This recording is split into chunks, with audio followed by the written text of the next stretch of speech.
मैं हूँ डॉक्टर राजेश कुमार शर्मा, सह आचार्य समाजशास्त्र, राजकीय महाविद्यालय भैरोड। प्रिय छात्रों, आज हम BA part third, paper first, sociological thoughts के अंतर्गत जुर्गन हैबरमास के संप्रेषणीय क्रिया का सिद्धांत पर चर्चा करने जा रहे हैं। आशा है आप सभी लोग ध्यानपूर्वक इस व्याख्यान को सुनेंगे। देखिए स्लाइड फर्स्ट। संप्रेषणीय क्रिया का सिद्धांत, थ्योरी ऑफ कम्युनिकेटिव एक्शन। संप्रेषण, कम्युनिकेशन एक ऐसा सामान्य शब्द है जिसका उपयोग सामाजिक व्यवस्था, आर्थिक व्यवस्था, राजनीतिक प्रौद्योगिकी और मनोविज्ञान जैसे सभी क्षेत्रों में प्रचुरता के साथ किया जाता है। शाब्दिक रूप से संप्रेषण का अर्थ है एक व्यक्ति अथवा समूह द्वारा अपने विचारों, भावनाओं, तर्कों या विरोध को भाषा अथवा अनेक दूसरे माध्यमों के द्वारा दूसरों तक पहुंचाना। इसी अर्थ में संप्रेषण को संचार या संवहन की प्रक्रिया भी कहा जाता है। इस तरह सामान्य अर्थ में विचारों अथवा ज्ञान के किसी विशेष रूप से संबंधित अभिव्यक्तियों के प्रत्यक्ष या अप्रत्यक्ष आदान प्रदान को ही संप्रेषण अथवा संचार कहा जाता है। हैबरमास द्वारा संप्रेषणीय क्रिया के सिद्धांत में संप्रेषण का अर्थ उपर्युक्त सामान्य अर्थ से पूरी तरह भिन्न है।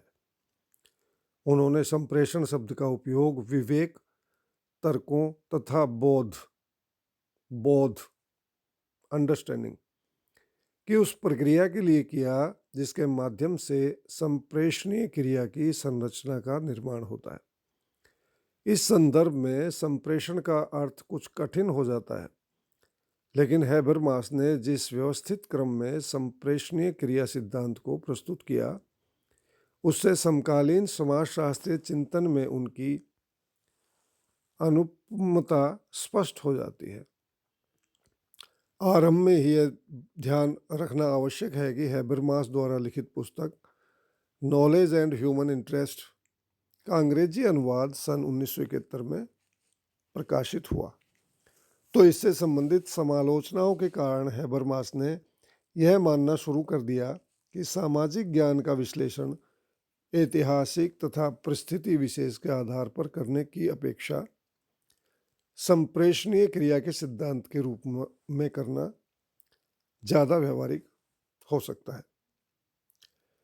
जैसा कि थॉमस मैककार्थी ने संप्रेषण क्रिया के सिद्धांत का परिचय देते हुए लिखा है, संप्रेषणीय क्रिया का सिद्धांत 3 परस्पर संबंधित पक्षों से है। पहला है तर्क अथवा विवेक की एक ऐसी अवधारणा विकसित करना जो आधुनिक दर्शन तथा सामाजिक सिद्धांतों की आत्मनिष्ठा एवं व्यक्तिवादी सीमाओं से बंधी हुई न हो। नंबर 2, समाज की एक 2 स्तर वाली अवधारणा का निर्माण करना जिसके द्वारा जगत जीवन तथा व्यवस्था प्रतिमानों के बीच एकीकरण किया जा सके। नंबर 3, आधुनिकता के एक ऐसे समालोचनात्मक सिद्धांत की रूपरेखा बनाना जो आधुनिकता से संबंधित समस्याओं का विश्लेषण करने के साथ ज्ञानोदय की योजना के आगे आत्मसमर्पण करने की जगह उसके समाधान के लिए नई दिशा का सुझाव दे सके। इन मुख्य आधारों पर हैबरमास ने संप्रेषणीय क्रिया का जो चिंतन या सिद्धांत प्रस्तुत किया वह उसके द्वारा लिखित पुस्तक the theory of communicative action के 2 खंडों में विभाजित है। यह पुस्तक सन 1981 में प्रकाशित हुई तथा पुस्तक की लोकप्रियता के कारण 1998 में होने वाली अंतर्राष्ट्रीय समाजशास्त्रीय सम्मेलन में इसे 20वीं शताब्दी में प्रकाशित होने वाली समाजशास्त्र की सर्वोत्तम 8 पुस्तकों में से एक के रूप में मान्यता दी गई। हैबरमास द्वारा प्रस्तुत संप्रेषणीय क्रिया के सिद्धांत संबंधी विचारों को पुस्तक के दोनों खंडों में दी गई अंतर्वस्तु के मुख्य अंशों की सहायता से समझा जा सकता है। खंड 1, संप्रेषण की क्रिया का सिद्धांत, थ्योरी ऑफ कम्युनिकेटिव वॉल्यूम 1। पुस्तक के प्रथम खंड में हैबरमास ने संप्रेषणीय क्रिया के सिद्धांत को स्पष्ट करने के लिए तार्किकता अथवा विवेकशीलता की एक ऐसी अवधारणा को विकसित करना आवश्यक माना जो आधुनिक दर्शन और सामाजिक सिद्धांतों के व्यक्तिनिष्ठ और व्यक्तिवादी विवेचन से स्वतंत्र हो। उनके अनुसार अनुभविक रूप से परीक्षा कर लिया गया तार्किकता का सिद्धांत समाज विज्ञानों के लिए व्यवहारिक होना चाहिए और आवश्यक है। इसका तात्पर्य है कि तार्किकता से संबंधित किसी भी सार्वभौमिक दावे को तभी वैध माना जा सकता है जब उसकी प्रामाणिकता कुछ उच्च स्तरीय लेकिन अस्पष्ट मान्यताओं से संबंधित न हो तथा उसकी जांच ऐतिहासिक संदर्भ में एक दूसरे से भिन्न दशाओं के बीच कर ली गई हो। तार्किकता के वैज्ञानिक रूप को परिभाषित करते हुए हैबरमास ने लिखा है, तार्किकता विचार का वह तरीका है जिसकी एक निरंतर चलने वाली प्रक्रिया के रूप में कभी भी आलोचना तथा व्यवस्थित परीक्षा की जा सके। अधिक विस्तृत रूप में तार्किकता एक मानसिक योग्यता है जो उन व्यवहारों से स्पष्ट होती है जिसके लिए पर्याप्त कारण उपलब्ध हो। तार्किकता की इस अवधारणा के आधार पर ही हैबरमास ने समाजशास्त्रीय परंपरा को आगे बढ़ाते हुए संप्रेषणीय क्रिया का एक नया सिद्धांत प्रस्तुत किया। नेक्स्ट,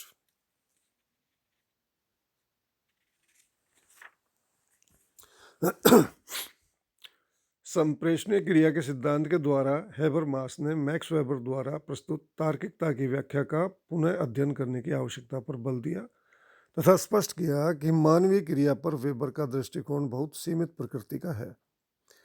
हैबरमास ने तर्क दिया कि सामाजिक क्रिया के बारे में वेबर के सैद्धांतिक मान्यताओं से इसका झुकाव एक उद्देश्यपूर्ण तार्किकता की ओर दिखाई देता है। इसके साथ ही जब वेबर क्रिया को एक ऐसी मानवीय व्यवहार के रूप में स्पष्ट करते हैं जिससे कुछ विशेष अभिप्रायों अथवा भावनात्मक अर्थों का समावेश होता है, तब वेबर द्वारा प्रस्तुत क्रिया का सिद्धांत क्रिया करने वाले एक या कुछ एकाकीकर्ताओं तक ही सीमित रह जाता है। दूसरे शब्दों में वेबर के क्रिया सिद्धांत में एक दूसरे से संबंधित उन क्रियाओं का समावेश नहीं हो पाता जो किसी भी सामाजिक संरचना अथवा सोशल समूह का अभिन्न हिस्सा होती है। वेबर ने तर्कनावाद के बारे में यह भी माना था कि विज्ञान, कला और कानून के क्षेत्र में तार्किकता की प्रकृति एक दूसरे से भिन्न होती है। यह भिन्नता एक दूसरे से भिन्न संस्थात्मक शक्तियों में ही नहीं होती बल्कि संज्ञानात्मक, सुरुचिपूर्ण तथा प्रतिमानात्मक ज्ञान के विशेषीकरण के द्वारा भी स्पष्ट होने लगती है। यह दशा वास्तव में कारणों की भिन्नता की दशा, डिसयूनिटी ऑफ रीजन है, जो आधुनिकता से संबंधित एक खतरा है। वेबर से सहमत होते हुए हैबरमास ने भी विशेषीकरण को एक ऐसी आधारभूत ऐतिहासिक घटना माना जो अलगाववाद के रूप में आधुनिकता का एक विशेष प्रभाव है तथा जो समूह के दैनिक जीवन की चेतना में प्रकट होकर उसे विखंडित करती है। हैबरमास का विचार है कि जिस क्रिया को वेबर ने उद्देश्यपूर्ण तार्किक क्रिया कहा, उसे साधारणतया राज्य के उन माध्यमों के द्वारा प्रभावपूर्ण बनाया जाता है जो लोगों की क्रियाओं में समन्वय लाने के लिए साधन के रूप में अभिव्यक्त होते हैं। इसी तरह की अभिव्यक्ति के लिए उन्होंने भाषा शब्द का प्रयोग किया। इसके फलस्वरूप सामाजिक एकीकरण के दो आधारों के बीच विरोध की दशा पैदा हो जाती है। दोनों आधार अभिव्यक्ति तथा माध्यम हैं। हैबरमास के अनुसार भाषा अथवा अभिव्यक्ति संप्रेषण का वह आधार है जिसका उद्देश्य पारस्परिक बोध तथा सामूहिक कल्याण में वृद्धि करना होता है, जबकि माध्यम का तात्पर्य उन उपव्यवस्थाओं से है जो सफलता पर आधारित क्रियाओं को अधिक महत्व देती हैं। उन्होंने स्पष्ट किया कि जब तार्किकता की व्याख्या बहुत सीमित अर्थ में होती है तो इससे सामाजिक और मनोवैज्ञानिक दुष्परिणाम स्वयं जनसाधारण को उठाने पड़ते हैं। यह दुष्परिणाम व्यापक रूप से फैलने वाली स्नायुविक बीमारियों, मादक पदार्थों के सेवन, मानसिक असंतुलन, व्यवहार संबंधी व भावनात्मक कठिनाइयों के रूप में सामने आते हैं अथवा उनकी अभिव्यक्ति अपराधी व्यवहारों, विरोधपूर्ण समूहों या परस्पर विरोधी धार्मिक संप्रदायों की गतिविधियों के रूप में होने लगती है। हैबरमास ने एक आशावादी विश्लेषण देते हुए कहा कि पारस्परिक सामंजस्य की स्वाधीनता और आदर्श वास्तव में उन क्रियाविधि से गहराई तक जुड़े होते हैं जिनका संबंध अभिव्यक्ति के माध्यम से मानवता का सामाजिकरण करना होता है। इसी को उन्होंने संप्रेषणीय तार्किकता की प्रक्रिया, प्रोसेस ऑफ कम्युनिकेटिव रेशनलिटी कहा है। उनके शब्दों में संप्रेषणीय तार्किकता वह है जिसका संबंध एक मत के लक्ष्य को प्राप्त करने, उसे बनाए रखने तथा उसका पुनर्परीक्षण करने से है। यह ऐसा एक मत है जो विभिन्न विषयों के बीच आलोचना योग्य प्रामाणिकता के दावों को मान्यता देने से संबंधित होता है। संप्रेषणीय तार्किकता इस मुख्य परिभाषा के द्वारा हेबरमास ने तार्किकता की विवेचना में अवधारणात्मक तार्किकता की जगह सामाजिक तार्किकता पर अधिक बल दिया। यही तथ्य उनकी संप्रेषणीय क्रिया के सिद्धांत का आधार है। उनके अनुसार तार्किकता यह रूप साझा किए गए विचारों को वाणी में व्यक्त करने की तार्किकता को मान्यता देने से संबंधित है। सरल शब्दों में संप्रेषणीय तार्किकता वह है जिसमें तार्किक वाद विवाद का तत्व प्रधान होता है। इस दृष्टिकोण से संप्रेषणीय क्रिया वह है जो यह मान कर चलती है कि क्रिया करने वाले व्यक्ति एक दूसरे की समालोचना करने में सक्षम है। इसी संदर्भ में हेबरमास ने विचारों के तार्किक आदान प्रदान से संबंधित अभिव्यक्ति के उन तीनों पक्षों का उल्लेख किया जिनसे संबंधित परिणाम अधिक मान्य और उपयोगी होते हैं। नंबर 1, किसी तार्किक कारण की परीक्षा करने की प्रक्रिया जो शक्ति या दबाव से मुक्त होती है। नेक्स्ट, से मुक्त होती है तथा जिसमें दमन और असमानता के विरुद्ध अपनी प्रतिरक्षा करने की शक्ति होती है। नंबर 2, व्यक्तियों के बीच एक ऐसी अंतःक्रिया जो कुछ विशेष नियमों पर आधारित होती है। तथा नंबर 3, एक विशेष विषय या समस्या से संबंधित प्रभावपूर्ण तर्कों को प्रस्तुत करने की क्षमता। इस प्रकार पुस्तक के प्रथम खंड में हेबरमास ने तार्किकता या संप्रेषणीय तार्किकता की अवधारणा को स्पष्ट किया। खंड 2 में संप्रेषणीय क्रिया का सिद्धांत, theory of communicative action in volume 2। संप्रेषणीय तार्किकता की अवधारणा को स्पष्ट करने के बाद हेबरमास ने संप्रेषणीय क्रिया के सिद्धांत को आगे बढ़ाने के लिए जॉर्ज हर्बर्ट मीड तथा दुर्खिम द्वारा प्रस्तुत अवधारणाओं पर ऐसे आधार के रूप में विचार किया जिनकी सहायता से वेबर के तर्कनावाद के सिद्धांत को चेतना के दर्शन की संदेहपूर्ण पहेली से मुक्त करके समझा जा सके। इस संबंध में मीड की सबसे महत्वपूर्ण अवधारणा उनके द्वारा संप्रेषण के सैद्धांतिक आधार को स्पष्ट करना तथा दुर्खिम के द्वारा प्रस्तुत सामाजिक एकीकरण से संबंधित विचार है। हर्बर्ट मीड ने परानुभूति परसेप्शन की जिस सामाजिक प्रकृति को स्पष्ट किया उसे भी संप्रेषणीय क्रिया को स्पष्ट करने के लिए हेबरमास ने महत्वपूर्ण माना। उपर्युक्त आधारों की सहायता से हेबरमास ने संप्रेषणीय क्रिया की अवधारणा को परिभाषित करते हुए लिखा है, यह क्रिया का वह रूप है जिसके अंतर्गत क्रिया करने वाले लोग अपनी क्रिया की परिस्थिति तथा क्रिया संबंधी योजनाओं के पारस्परिक बोध तक पहुंचने का प्रयत्न करते हैं जिससे वे एक सामान्य सहमति के रूप में अपनी क्रियाओं में समन्वय स्थापित कर सकें। यह अंतःक्रियाओं का वह रूप है जिसमें विभिन्न क्रियाएं एक दूसरे पर हावी नहीं होती बल्कि अभिव्यक्ति पर आधारित क्रियाओं के द्वारा उनके बीच समन्वय स्थापित किया जाता है। हेबरमास ने आगे लिखा है कि संप्रेषणीय क्रिया की अवधारणा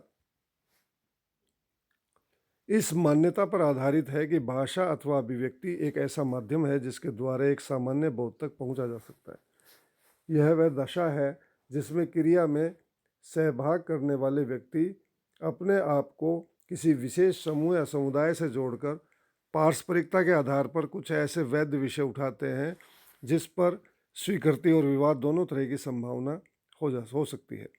इस कथन में भाषा से हेबरमास का तात्पर्य स्पष्ट रूप से ऐसी क्रिया है जिसके बारे में हमारा दृष्टिकोण परावर्ती होता है। इसके साथ ही संप्रेषणीय क्रिया की इस परिभाषा के द्वारा हैबरमास तार्किकता की अवधारणा को व्यक्तिवादिता से बाहर निकालकर इसकी सामाजिक प्रकृति पर अधिक बल देना चाहते हैं। उनका यह प्रयत्न इस मान्यता पर आधारित है कि भाषा अभिव्यक्ति का माध्य की प्रकृति सामाजिक होने के साथ ही यह स्वाभाविक रूप से तार्किक भी होती है।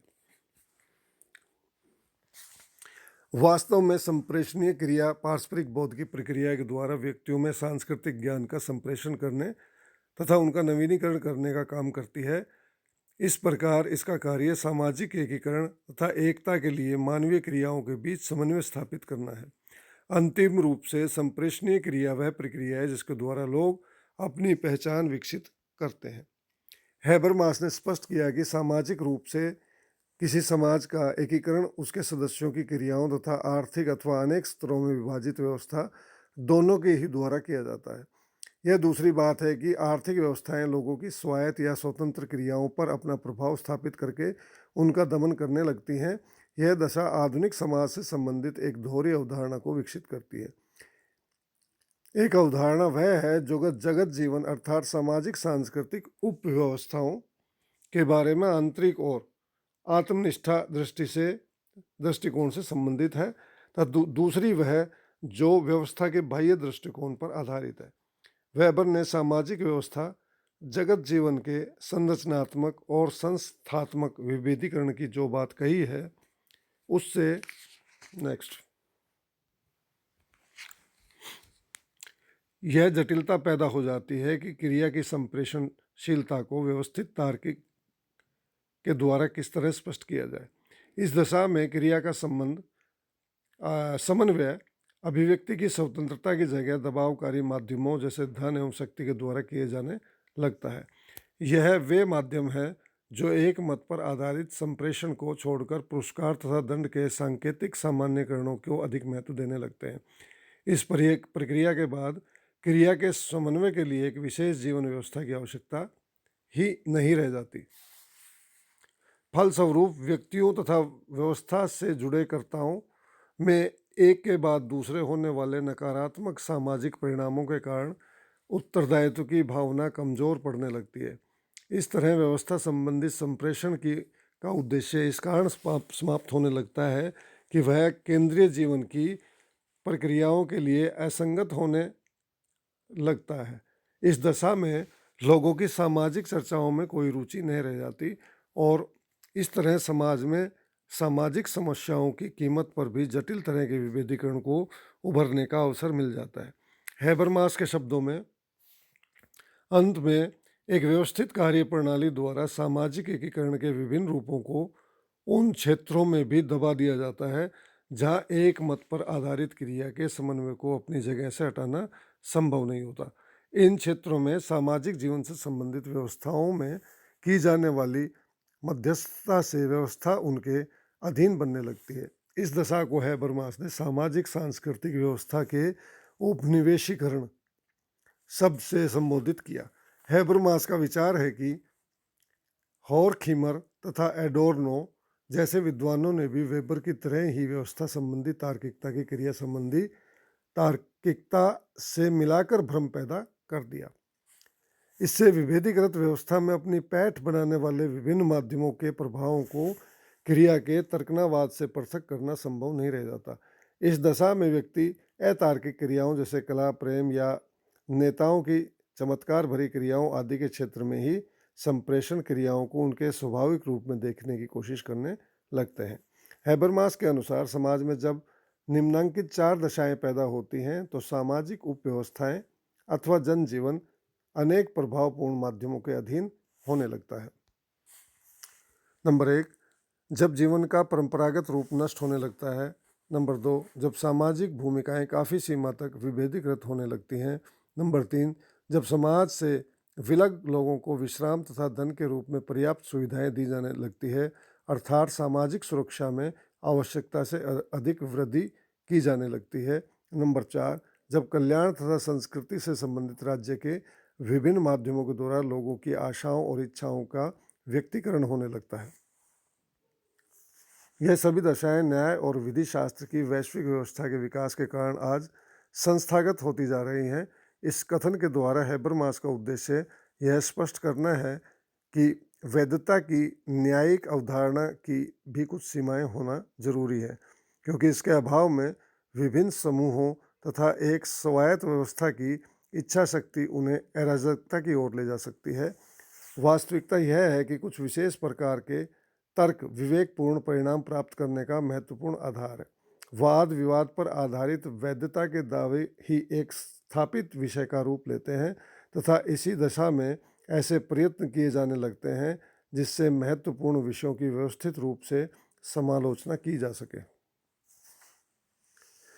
इससे उन व्यवहारिक चर्चाओं या संवादों को प्रोत्साहन मिलने लगता है जिसके द्वारा प्रतिमानित यथार्थ से संबंधित दावे ऐसे अध्ययन विषय का रूप ले लेते हैं जिनकी व्यवहारिक रूप से परीक्षा की जा सकती है।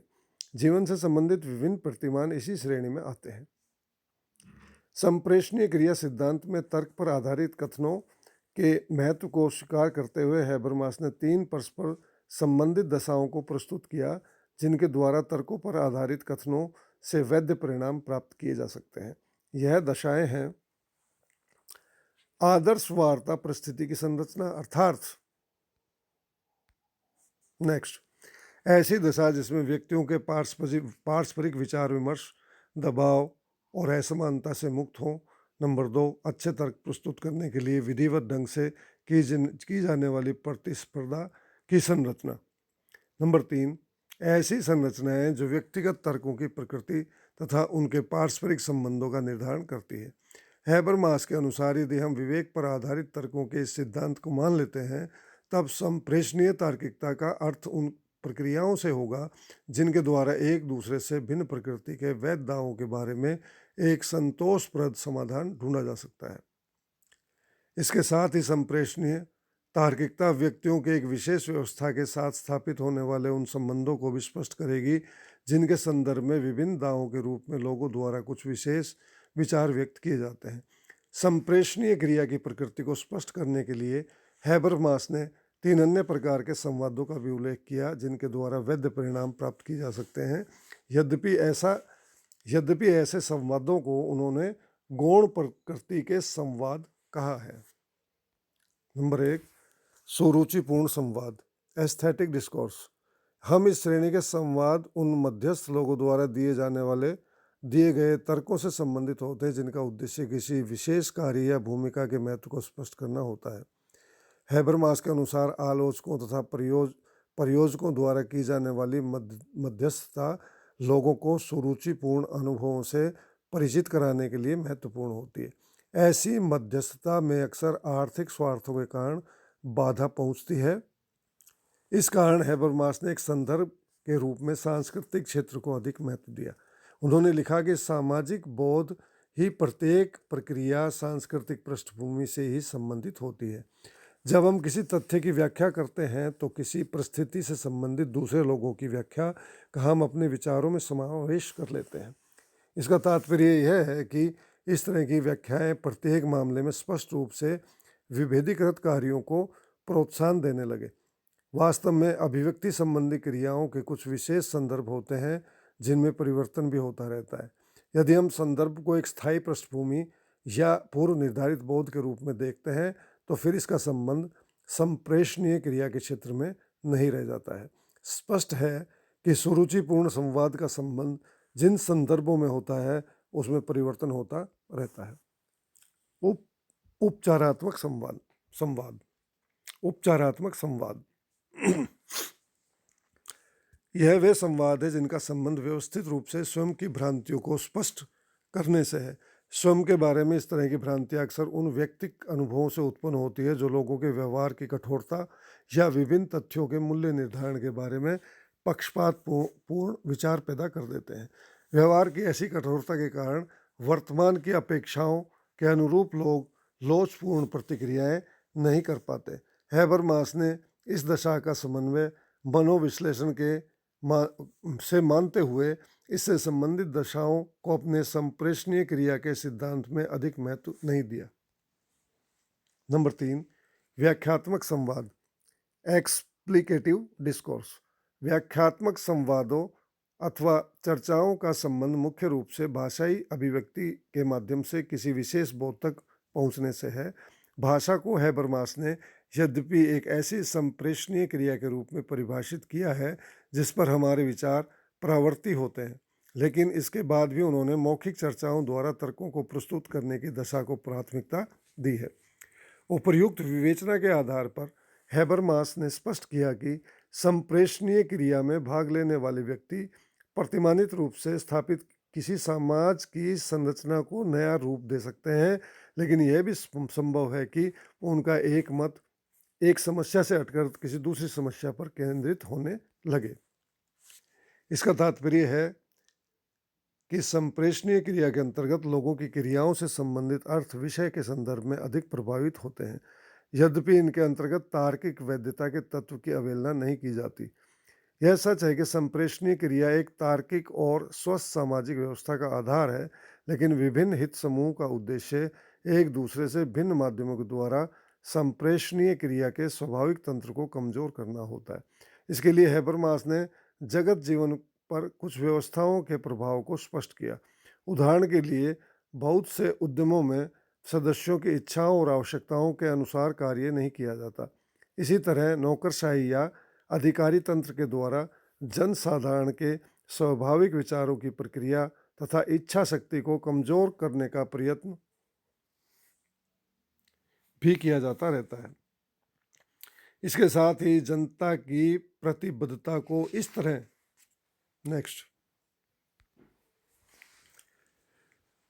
बदला जाने लगता है जिससे उसे महत्वपूर्ण राजनीतिक निर्णयों से पृथक करके उसकी एक ऐसी पहचान विकसित कर दी जाए जो सामान्य जीवन से भिन्न हो। इस आधार पर हैबरमास ने यह माना कि स्थापित अथवा पुरस्कार अथवा दबाव के द्वारा ऐसा इसलिए करती है जिससे कुछ नई सांस्कृतिक मूल्यों का वैध रूप दिया जा सके। जन समर्थन से संबंधित ऐसी दशाएं अदृश्य रूप से उस स्वतंत्रता की विरोधी होती हैं जो लोगों को अपनी संस्कृति के अंतर्गत पहले से ही प्राप्त होती रही थी।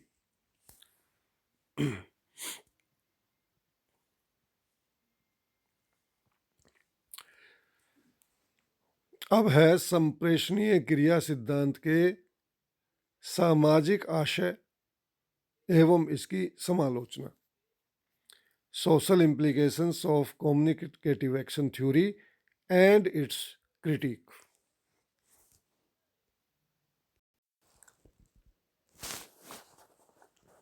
हैबरमास द्वारा प्रस्तुत संप्रेषणीय क्रिया के सिद्धांत में अनेक अवधारणाओं का समावेश होने तथा अभिव्यक्ति संबंधी अनेक जटिलताओं के कारण कभी कभी सिद्धांत में निहित अर्थों को समझना कठिन प्रतीत होता है। वास्तव में यह सिद्धांत मूल रूप से जर्मन भाषा में प्रस्तुत किया गया तथा इसका अंग्रेजी में अनुवाद होने से अनेक शब्दों जैसे life word, media, colonisation, validity claims, speech act, visual language आदि के प्रयोग से कुछ ऐसे अर्थ स्पष्ट होने लगे जो हैबरमास के अभिप्राय से भिन्न है। इन शब्दों का विषय के संदर्भ में सही प्रयोग करने से हैबरमास के सिद्धांत की सार्थकता को स्पष्ट रूप से समझा जा सकता है। वास्तविकता यह है कि हैबरमास से पहले हॉरखीमर तथा एडोर्नो ने यह स्पष्ट किया था कि यूरोप में ज्ञानोदय की परंपरा के फलस्वरूप पश्चिमी संस्कृति में एक ऐसी तार्किकता का उदय हुआ जिसने मानव के सामाजिक जीवन में अनेक विसंगतियां पैदा कर दी। संप्रेषणीय क्रिया के सिद्धांत के द्वारा हैबरमास का उद्देश्य ऐसे विचारों की समालोचना के रूप में यह स्पष्ट करना है कि मानवीय तार्किकता भाषा और संवाद के माध्यम से अभिव्यक्त होने के कारण इतनी प्रभावपूर्ण बन जाती है कि इसके आधार पर यथार्थ परिस्थितियों के अतिरिक्त भावात्मक दशाओं जैसे सामाजिक आदर्श नियमों, मानवीय मूल्यों तथा सुरुचिपूर्ण अभिव्यक्तियों आदि का विश्लेषण और मूल्यांकन किया जा सकता है। संप्रेषणीय क्रिया सिद्धांत की पृष्ठभूमि को हैबरमास की पूर्व में लिखी गई पुस्तक the structural transformation of the public sphere के संदर्भ में भी समझा जा सकता है।